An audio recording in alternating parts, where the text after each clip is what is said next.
तो जो इस आकर्षण में, इस सृष्टि का सबसे बड़ा आकर्षण है परस्पर शरीर आकर्षण।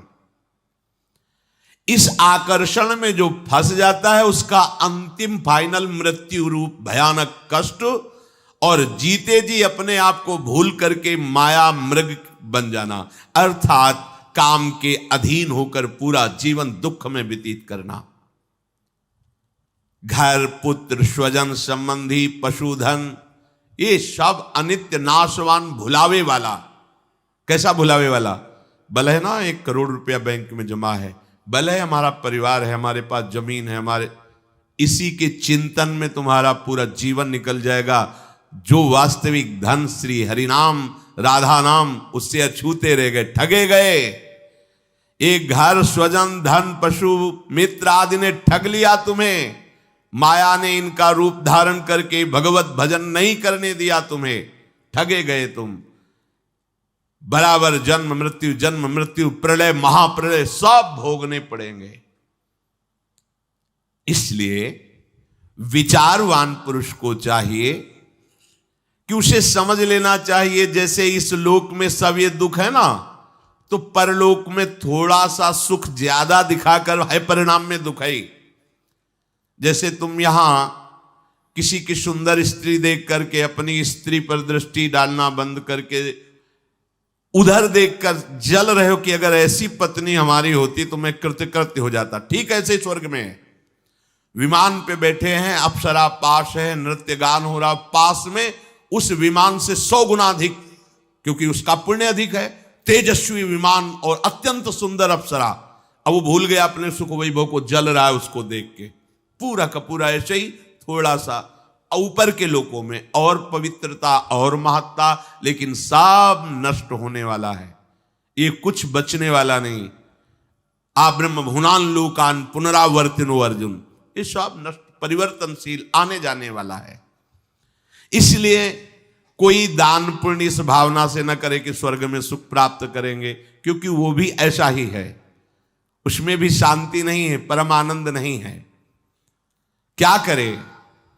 तो मेरा अब पतन ना हो, नाश ना हो, भय से मैं मुक्त हो जाऊं, इसके लिए तस्मात् गुरुम प्रपद्येत जिज्ञासु श्रेय उत्तमम शाब्दे परे च निष्णातम ब्रह्मण्युपशमाश्रयम्।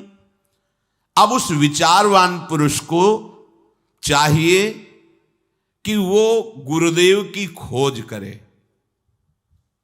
भगवान की खोज करना कठिन नहीं है, भगवान के रहस्य को जनाने वाले गुरुदेव का मिलना कठिन है। महत्संगस्तु सुदुर्लभ हो।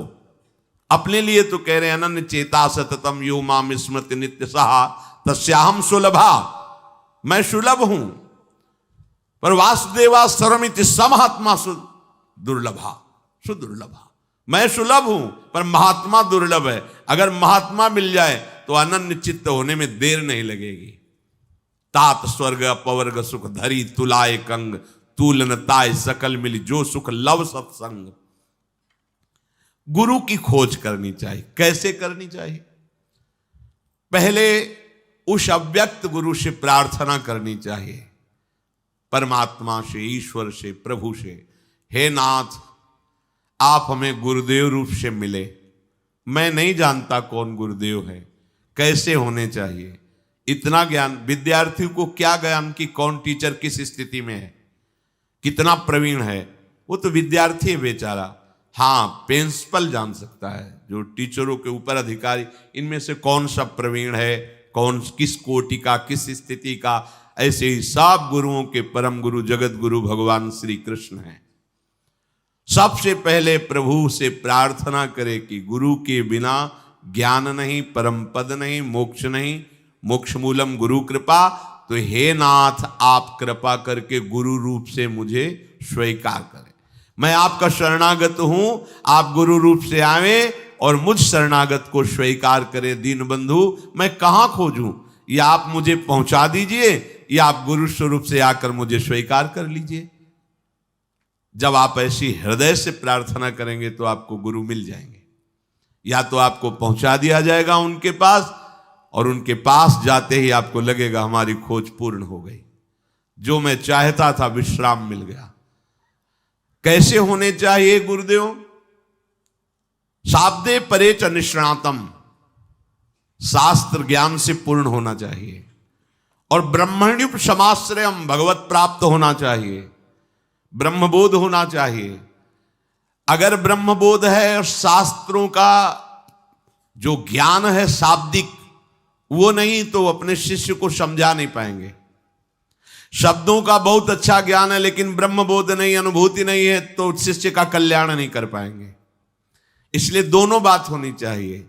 शाब्दे परे च निष्णातम, शब्द ब्रह्म अर्थात शास्त्रों के पारदर्शी विद्वान, और ब्रह्मण्युप समाश्रयम, ब्रह्मबोध संपन्न अर्थात भगवत तत्व का अनुभव किए हुए हों, ऐसे गुरुदेव का आश्रय ले ले।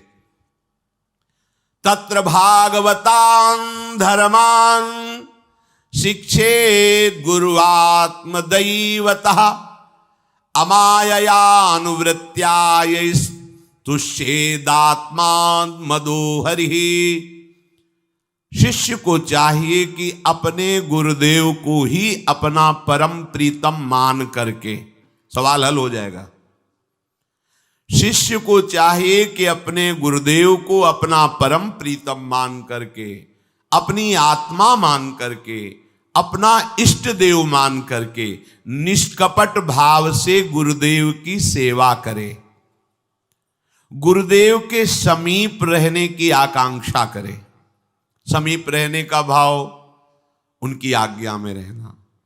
आप यहां जैसे 1000 कोस दूर रहते हैं पर अपने गुरु की आज्ञा में रहते हैं, तो आप गुरु के समीप हैं। आप गुरु के शरीर के समीप रहते हैं पर आज्ञा उल्लंघन करते हैं, तो आप गुरु से बहुत दूर हैं। ये बात ध्यान रखना। ये मायाकृत बात नहीं है कि शरीर के समीप हो तो आप गुरुदेव के समीप हो, नहीं। गुरुदेव की आज्ञा का पालन करते हो, बहुत दूर हो तो गुरुदेव के समीप हो, और गुरुदेव की आज्ञा का उल्लंघन करते हो तो शरीर के समीप रहते हुए भी आप बहुत दूर हैं गुरुदेव से। गुरुदेव की निष्कपट भाव से सेवा, गुरुदेव के पैर दबाना, वस्त्र प्रक्षालन करना, भोजन देना, ये सब एक अंग है सेवा का। इसे पूर्ण सेवा नहीं कहते। पूर्ण सेवा कहते हैं गुरुदेव की आज्ञा में जीवन समर्पित कर देना।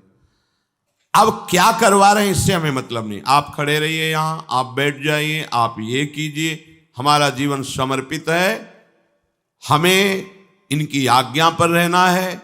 और ये बात भगवान देख रहे हैं कि आप भगवान के नाते ही गुरु को भगवान मानकर अपना मन वचन कर्म से उनकी अधीनता स्वीकार की, तो भगवान ही आपको बोध करा देंगे कि मैं गुरु रूप में हूं, मेरा ये स्वरूप है। परमानंद में निमग्न हो जाओगे। गुरु की जब कोई इस तरह से आराधना करता है तो गुरुदेव उसे भक्ति की क्रियात्मक शिक्षा देते हैं। मंगला से लेकर शयन तक, व्यापार से लेकर एकांतिक समाधि तक, ये गुरुदेव की प्रकट क्रियात्मक शिक्षा होती है। आप केवल चित्त को समर्पित कीजिए, गुरुदेव में सब प्रकाशित हो जाएगा। प्रश्न करने की जरूरत नहीं पड़ेगी, उत्तर ही उत्तर आपके हृदय में रहेगा, प्रश्न खत्म हो जाएंगे। हम जब तक अपना अलगाव रखते हैं तब तक प्रश्न होता है। जब अलगाव खत्म हो जाता है तो उत्तर आके विराजमान हो जाता है, प्रश्न की जरूरत नहीं पड़ती। गुरुदेव का आश्रय लेने वाले शिष्य को चाहिए सर्वतो मनसो असंगमादौ संगम च साधुषु दयाम मैत्रीम प्रशयम च भूते श्रद्धा यथोचितम। अपने शरीर से, अपनी संतान से, अपने पारिवारिक जनों से गुरुदेव की कृपा शक्ति से अनासक्त होना सीखे, माया मुक्त होने के लिए। यही हम फेल होते हैं। यदि माया मुक्त होना है, गुरुदेव की शरण ली है, गुरुदेव का आश्रय लिया है, तो आपकी अनासक्ति बढ़नी चाहिए। कहां?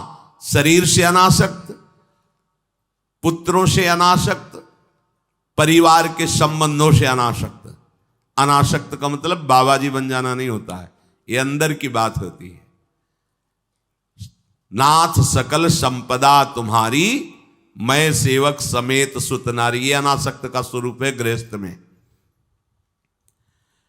फिर गुरुदेव की कृपा से वृत्ति जागृत होती कि भगवान के भक्तों से कैसे प्रेम करना चाहिए। एक बार श्री आचार्य चरण वल्लभाचार्य जी के शिष्य थे किसी राजकीय विभाग में, और कुछ घोटाला हो गया। यद्यपि उनका कोई अपराध नहीं था, अन्य कर्मचारियों के द्वारा, तो उसमें जो बड़े अधिकारी थे वो भी शिष्य थे श्री वल्लभाचार्य जी के। तो उनकी पूरी संपत्ति जब्त कर ली गई और उनको जेल सजा हुई। जब वल्लभाचार्य जी के बड़े अधिकारी दर्शन करने आए तो उन्होंने सिर्फ इतना पूछा, तुम्हें पता था कि वो तुम्हारा गुरु भाई है? कहा जी। तो तुम्हारे हाथ में इतना शासन था कि तुम बचा सकते थे? जी। क्यों नहीं बचाया? अगर तुम्हारा सगा भाई होता तो तुम क्या करते? बोलो ना क्या करते? तो उनका शरीर से, बुद्धि से, धन से, जैसे भी होता मैं उसे बचाता। इसे क्यों नहीं बचाया? इसका मतलब गुरु संबंध से श्रेष्ठ तुम्हारा परिवार का संबंध है, जाओ हम तुम्हारा त्याग करते हैं। श्री वल्लभाचार्य जी अपनी सगी बहन से भी पूज्य गुरु बहन है, अपने सगे भाई से भी प्यारा गुरु भाई है, क्योंकि सगा भाई माता के उदर से संबंध रखता है और गुरु भाई भगवान की से संबंध रखता है, श्री जी से संबंध रखता है। हमारा भक्तों के साथ कैसा व्यवहार होना चाहिए? कम से कम सगे भाई जैसा तो होना ही चाहिए। वैसे तो लालाचार्य जी को आचार्य चरण ने आदेश किया था कि भगवान के प्रेमी जनों को भगवान के समान देखना चाहिए। यदि ऐसा न हो तो गुरु के समान तो देखना ही चाहिए। तो उनका ऐसा भी नहीं कर सकते, आपके समान मैं किसी को नहीं मान सकता। तो उनका फिर सगे भाई जैसा तो मान सकते, बोले आजीवन व्रत आपकी आज्ञा का पालन करूंगा।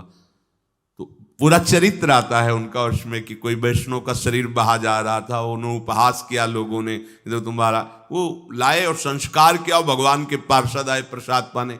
बड़ा चरित्र है। इसमें कह रहे यदि माया मुक्त होना चाहते हो, गुरु का आश्रय, उनकी सेवा, मन वचन कर्म से उनकी अधीनता और शरीर संबंधियों से अनासक्ति। इसके बाद भगवान के वैष्णव जनों से, भक्तों से कैसे प्रेम करना चाहिए, यहां ये बात क्यों कह दी? क्योंकि यही अपराध सब मिटा देगा आपको। ध्यान रखना, सृष्टि में कहीं भी आप भयंकर अपराध करोगे तो सबसे पहला काम होगा गुरु पर दोष दृष्टि हो जाना, गुरु से संबंध हटवा देना। क्योंकि तुम्हारा तभी नाश होगा जब गुरु पर दोष दृष्टि और गुरु से संबंध हटेगा, तभी माया तुम्हें रौंद पाएगी। नहीं, गुरु मेहरबान तो चेला पहलवान। अगर गुरु कृपा दृष्टि है तो घोर प्रपंच में खड़ा भी हो तो भी माया उस पर आंख नहीं दिखा सकती। ऐसी भगवान की गुरु महिमा है। समस्त प्राणियों के प्रति दया मैत्री का निष्कपट भाव से व्यवहार करना गुरु से सीखे। कैसे हमें व्यवहार करना है? शौचम तपस्तितिक्षाम च मौनम स्वाध्याय मार्जवम ब्रह्मचर्य महिंसा च समत्वम द्वंद्व संगयो। सदैव वस्त्र पवित्र रखे, शरीर को पवित्र रखे। ये पशुओं जैसा आचरण करने वाले भजन नहीं कर सकते। ये जो कहते हैं ना भजन में मन नहीं लगता, पवित्रता चाहिए। अब ऐसे पशु की तरह शौच हो लिए, उठे चल दिए, ऐसे नहीं। पवित्रता, शौचाचार का निर्वाह कीजिए। लघु शंका भी जाइए तो जल लेकर जाइए। इंद्री का प्रक्षालन, फिर हाथ का प्रक्षालन, फिर 3 बार आचमन, राधा वल्लभ श्री हरिवंश, राधा वल्लभ श्री हरिवंश, जैसे शास्त्रीय विधान में केशवाय नमः, नारायणाय नमः, माधवाय। पवित्र रहिए। देखो भजन कैसे नहीं होता। मिट्टी जल आदि से बाह्य शरीर की पवित्रता और छल कपट के त्याग से भीतर की पवित्रता बढ़ती है। गुरु से कपट, यह सर्वनाश का लक्षण है।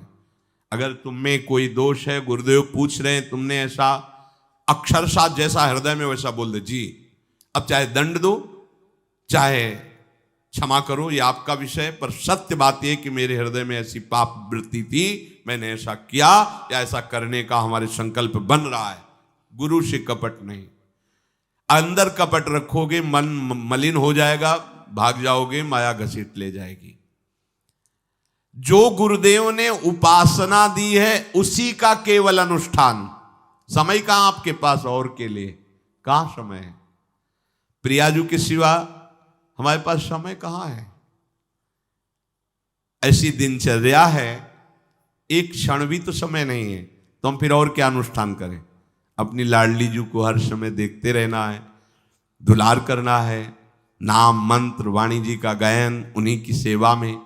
गृहस्थी हैं तो जो व्यापार नौकरी उन्हीं के लिए समर्पित करें। इसके लिए बहुत सहन शक्ति चाहिए। ठंडी गर्मी, मान अपमान, निंदा स्तुति, परिवार वालों की अवहेलना, ये सब मिलेगा इनाम में। इसे सहो चुपचाप, इसके लिए रो मत। कैसे लोग हैं, रो देते हैं, शरीर की प्रतिकूलता में रो देते हैं। अरे आंसू श्री जी के लिए, सिर्फ प्यार में रो श्री जी के, और सब दुख मुस्कुरा के सहना सीखो। मौनम, वाणी को बहुत संभालिए। नाम जप के लिए मौन बहुत आवश्यक है। अगर बार बार थोड़ी थोड़ी देर में बोलते रहेंगे तो एकाग्रता भंग होती रहेगी, नाम में मिठास नहीं अनुभव कर पाएंगे। कभी कभी ऐसा होता है, ये जाम हो जाता है, बोलना भी चाहे तो नहीं बोल पाते, क्यों? क्रम टूट जाएगा। शाम के समय जैसे किसी से मिलना जुलना नहीं, तो तभी लोग पूछते मौन हो क्या? तो फिर नहीं, मौन नहीं, क्या बात, इशारे समझ लो जो काम, चलो। क्योंकि अगर निरंतर मंत्राकार वृत्ति तो बोलने की भी हिम्मत नहीं रह जाती, पर वहां तक पहुंचने के लिए वाणी का मौन आवश्यक है। मौन का मतलब ऊं करना नहीं है, आवश्यक हो तो शब्द बोल दो, नहीं अधिकतर मौन रहने की चेष्टा करो। जो आपको मार्ग मिला है, कई बार वर्णन किया है कि सत्संग में जो शब्द आपको लगते हैं तो डायरी में लिखना चाहिए, या याद कर लो, बाद में लिख लेना जाके। और अपने लिखे हुए सत्संग के वचनों को रोज स्वाध्याय करना चाहिए। अमुक तारीख के सत्संग में ये पॉइंट, और उनको बार बार, ऐसा नहीं कि आपको ही कह रहे हैं, जहां जहां संत मिले जो जो बोले उनके सामने तो लिखा पड़ी नहीं, पीछे हट के लिखना। 2 डायरी हैं, एक सन्यास की है, एक वैष्णव मार्ग। दोनों को, गुरुजनों की, महापुरुषों की वाणी को एकदम एकाग्रता से सुनाओ। जब अलग हटे तो सबसे पहला काम, इस तारीख को इस महापुरुष ने ये शब्द बोला, और उन्हीं का बार बार स्वाध्याय करना। क्योंकि सब शास्त्रों में कहां हम दौड़े घूमेंगे, महापुरुष जन सब शास्त्रों का सार बोलते, उसे लिख लिया। सरलता, आपका जीवन सरल होना चाहिए। छल कपट द्वंद्व, मुख में कुछ और, हृदय में कुछ और, आचरण में कुछ और, यह दुष्ट पुरुष का लक्षण है। उपासक का, शिष्य का लक्षण नहीं है। दुष्टता का त्याग करो। हृदय में कुछ और चल रहा है, वाणी से कुछ और बोल रहे हो, आचरण में कुछ और है, यह दुष्ट पुरुष का लक्षण है। साधु पुरुष का जो वाणी में वही, हृदय में वही, आचरण में है, तीनों की मिलान है, वही साधु है, वही उपासक है, वही भक्त है, जिसकी तीनों एक हो। वाणी से जो बोला वही हृदय में है, जो हृदय में वही आचरण में है। यहां वाणी से कुछ बोल रहे, हृदय में कुछ चल रहा है, आचरण कुछ और बता रहे, ये ठीक नहीं। सरलता का तात्पर्य है मन, वचन और कर्म, ये तीनों एक होने चाहिए। अहिंसा, वाणी से, शरीर से किसी को भी कष्ट ना पहुंचे, ऐसी अंदर धारणा रखो। वो अपने संकल्प विकल्प करके कष्ट भोगे, उसकी बात, हमारे द्वारा किसी को कष्ट ना पहुंचे, ये हमारी धारणा हो। सर्दी गर्मी, सुख दुख आदि, द्वंद्व हर्ष विषाद आदि जो है, इनको सहना सीखो। भगवान भी आदेश करते हैं, मात्रा स्पर्शास्तु कौन्तेय शीतोष्ण सुख दुखदा आगमापायनो अनित्यास्तास्तितिक्षस्व भारत। जो इनको सह जाता है वही परम पदवी को प्राप्त होता है। थोड़ी सी गर्मी आहा, थोड़ी सी सर्दी आहा, पूरे जीवन गर्मी। पैर की त्वचा ऐसी हो गई थी कि बंबूल का कांटा टूट जाता था, घुसता नहीं था। जीवन में कभी पादुका ही नहीं, तो चमड़ी इतनी मोटी हो गई थी पैरों की। सर्दी गर्मी जैसा आप इसको, आप देखो यहां आप कौन सा स्वेटर पहनते हैं? जीवन में कभी नहीं। सर्दी में क्या होता है, यहां ये त्वचा नहीं क्या? हमें तो लगता है काफी सुकोमल अन्य अंगों से यहां की त्वचा है, कपोल, नासिका, नेत्र आदि। यहां क्या पहनते हो सर्दी में? क्या बिगड़ जाता है? क्योंकि अभ्यास है, गर्भ के बाद निकलने के बाद यहां कुछ ढका ही नहीं, यहां कुछ नहीं ढका, तो पूरे जीवन ढकने की जरूरत नहीं। और अगर पूरे अंगों में न ढका होता तो पूरे जीवन ढकने की जरूरत नहीं। जो जंगल में दिगंबर महापुरुष रहते थे गंगा के किनारे, कितने, तो उनको क्योंकि अभ्यास, और हमने अभ्यास किया कपड़े लत्ते का, तो अभ्यास, हमने अभ्यास किया एसी रूम का, अभ्यास किया गीजर से नहाने का, वो अभ्यास किया तीनों काल गंगा स्नान, वो अभ्यास। कुछ फर्क नहीं पड़ा इस जड़ शरीर में। इसको जैसे रखो। तो सहने का अभ्यास, यदि माया से मुक्त होना है तो सहने का अभ्यास रखो। ये जरा में ओह बहुत गर्मी, ये नहीं उपासक। गर्मी है ठीक है, शरीर का धर्म है, त्वगेंद्री में ताप लग रहा है ठीक है, राधा राधा राधा। आप कहोगे प्रवचन करने से नहीं होता। कभी बिजली नहीं रखी ईद दाम में, कटवा के रखे थे? बिल्कुल नहीं। जितनी देर होश रहा आंख का हाथ से पंखा कर लिया, नहीं तो बस राधा राधा राधा, जो मिला मांग के खाया, कुछ आसन पे लेट। प्रवचन ही केवल नहीं रहे, अब तो जैसे जोई जोई प्यारो करे सोई मुई भावे। नहीं, जानबूझ करके अपने शरीर को अधीन नहीं करना चाहिए। सुविधाओं की अधीनता, तुम भोगता नहीं, सुविधाएं तुम्हें भोग रही हैं। जितना तुम सुविधा भोगी बन जाओगे उतना तुम कमजोर हो जाओगे। सीधे प्रकृति का वार सहो, तुम महात्मा सुदृढ़ बलवान हो जाओगे। तुम्हारे आगे समर्थ शब्द लग जाएगा। जो प्रकृति के और विकारों के वेगों को सीधे सहता है उसे महात्मा कहते हैं। समहात्मा सुदुर्लभा यम ही न व्यथयन्ते पुरुषम पुरुषर्षभ सुख दुख समा। जिसका सुख दुख समान भाव, किसी भी वेग की व्यथा से हृदय व्याकुल नहीं होता, वो भगवान को प्राप्त करने का अधिकार प्राप्त कर लेता है। इसलिए सहनशीलता। सर्वत्रात्मनेश्वरान वीक्षाम कैवल्य मनिकेतताम विवक्त चीर वसनम संतोषम एन केनचित। ये ध्यान रखो कि तुम कभी प्रभु से अलग नहीं हो। सर्वत्र भगवान हैं तो यहां भी हैं, सब समय में हैं तो इस समय में भी हैं, सब में हैं तो हम में भी हैं, सबके हैं तो हमारे भी हैं। हम कभी भी प्रभु से बिलग नहीं हूं। एकांत सेवन तुम्हारा स्वभाव बन जाना चाहिए। चाहे जो हो, थोड़े समय के लिए तो एकांत बैठो। एकांत मिला तो मोबाइल का संग कर लिया, एकांत मिला तो मित्र बना लिए, बैठ के प्रपंच वार्ता कर रहे हो। नहीं, अगर भगवत प्राप्ति करनी, माया मुक्त होना है तो एकांत एकांत ही होना चाहिए। भले 100 लोग हैं, हमारा किसी से कोई संबंध नहीं, और हम बैठे हैं अपने आराध्य देव के चिंतन में, हम एकांत हैं। और गुफा में बैठे हैं, शरीर एकांत है, मन से चिंतन संसार का हो रहा है, प्रपंच में है, एकांत में नहीं है। एकांत शब्द का अर्थ समझना चाहिए। हम एकांत को सीधे गुफा या कहीं एकांत, ऐसे एकांत का अर्थ है एक के सिवा दूसरा कोई नहीं, अर्थात एकमात्र भगवत चिंतन में डूबा हुआ उपासक। बाजार में बैठा हुआ भी एकांत है, सभा में बैठा हुआ एकांत है, और प्रपंच का चिंतन करने वाला बंद कमरे में भी प्रपंची है, गुफा में भी प्रपंची है। जहां आप रह रहे हो उसे ये मेरा घर है ऐसी भावना का त्याग कर दे। अनिकेत ये भगवान का दिया हुआ वास स्थान है। कुछ समय के लिए इसमें शरीर निर्वाह कर रहे हैं, ये भी छूटेगा और ये भी छूटेगा। जैसे स्टेशन में बैठा आदमी आराम से, पर वो बैठा इंतजार कर रहा है कि कब हमारी गाड़ी आवे और उस पर हम यात्रा करें। बस ऐसा ही कुछ स्टेशन जैसा विश्राम है। कब मृत्यु आवे, शरीर छूटे, हम प्रिया प्रीतम को प्राप्त हो। ये न मेरा था, न मेरा है, न मेरा रहेगा। ये न मेरा था, न मेरा है, न मेरा रहेगा। गृहस्थ हो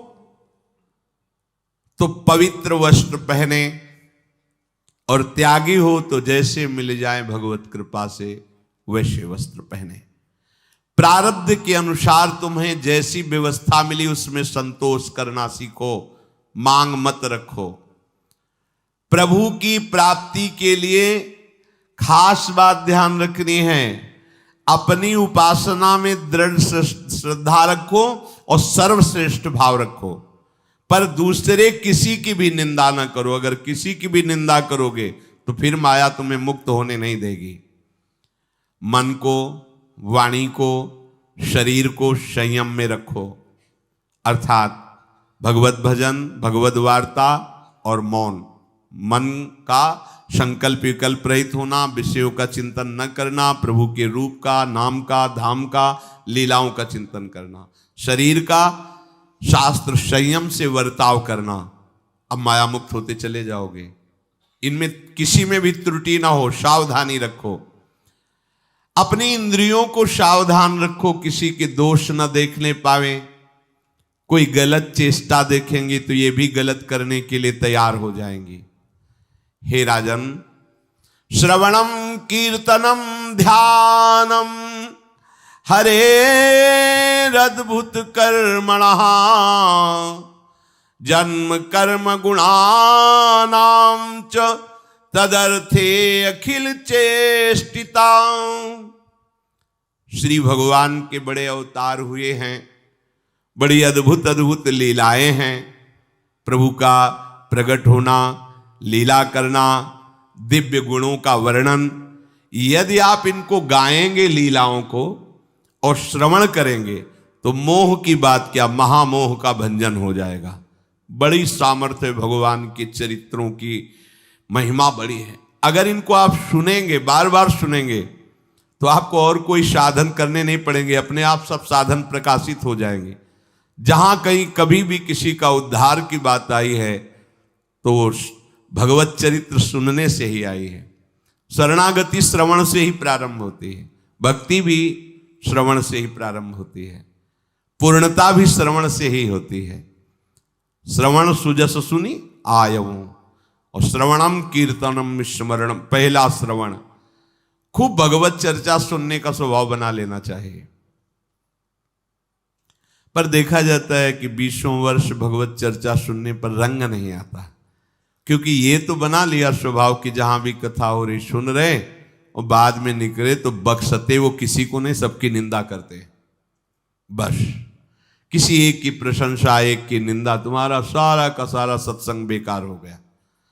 अगर सत्संग को सुरक्षित रखना है तो ना किसी की स्तुति, ना किसी की निंदा, जो सुना है उसको अपने जीवन में मनन करते हुए उतारे।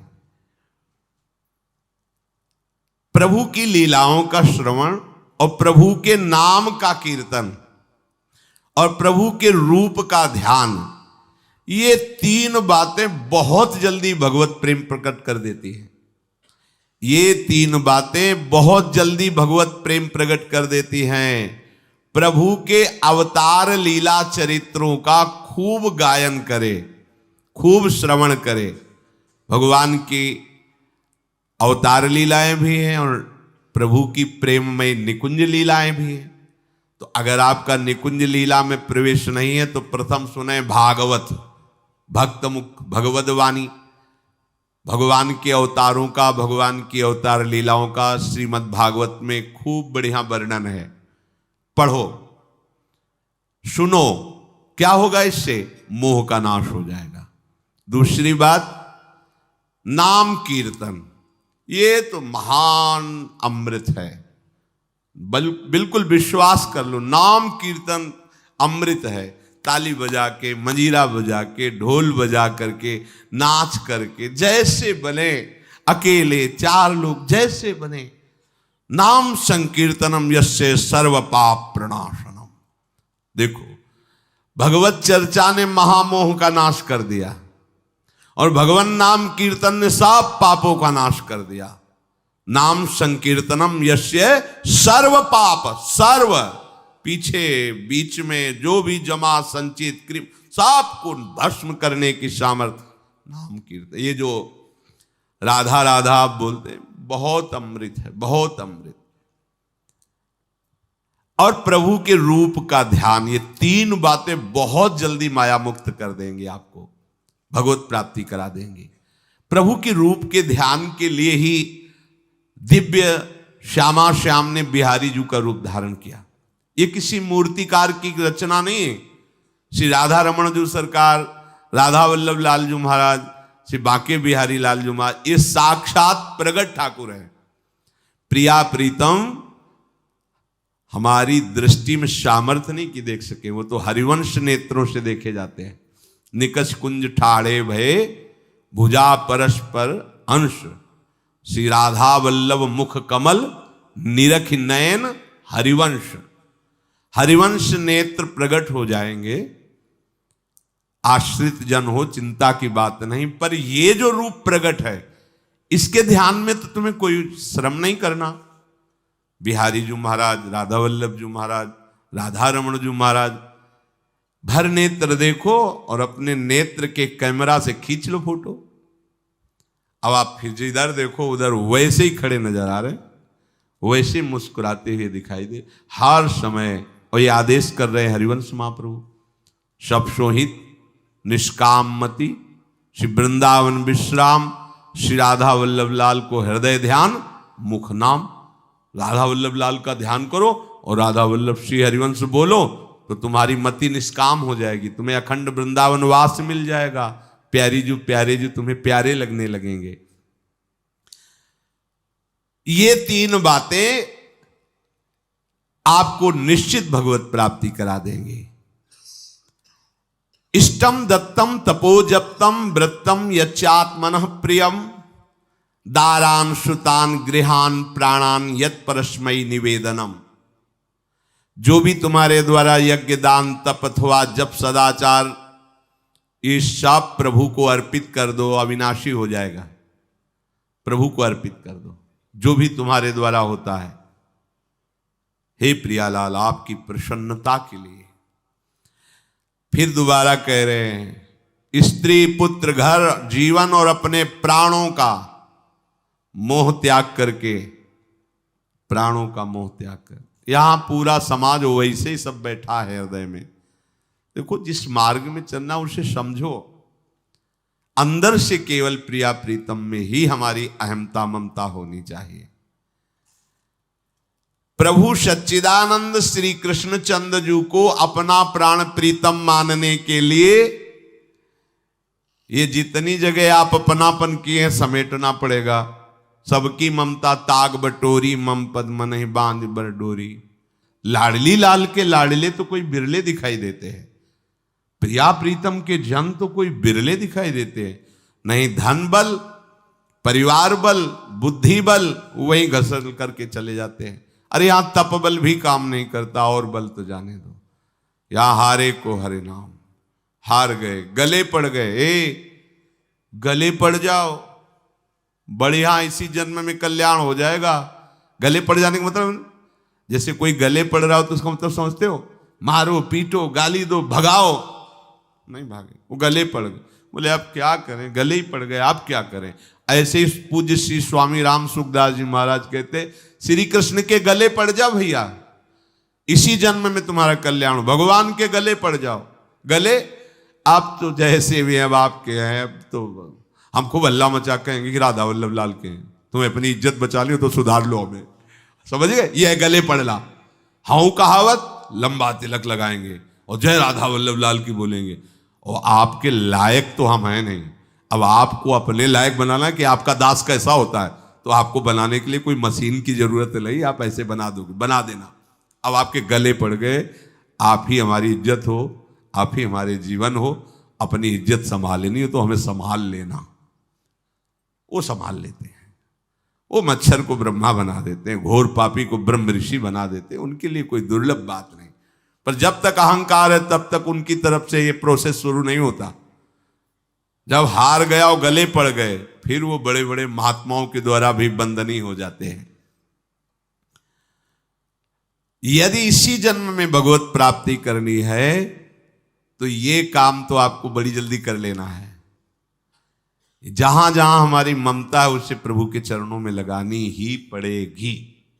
चूक करोगे वही ममता की डोर मन को घसीट लेगी और अगले जन्म का विधान बना देगी।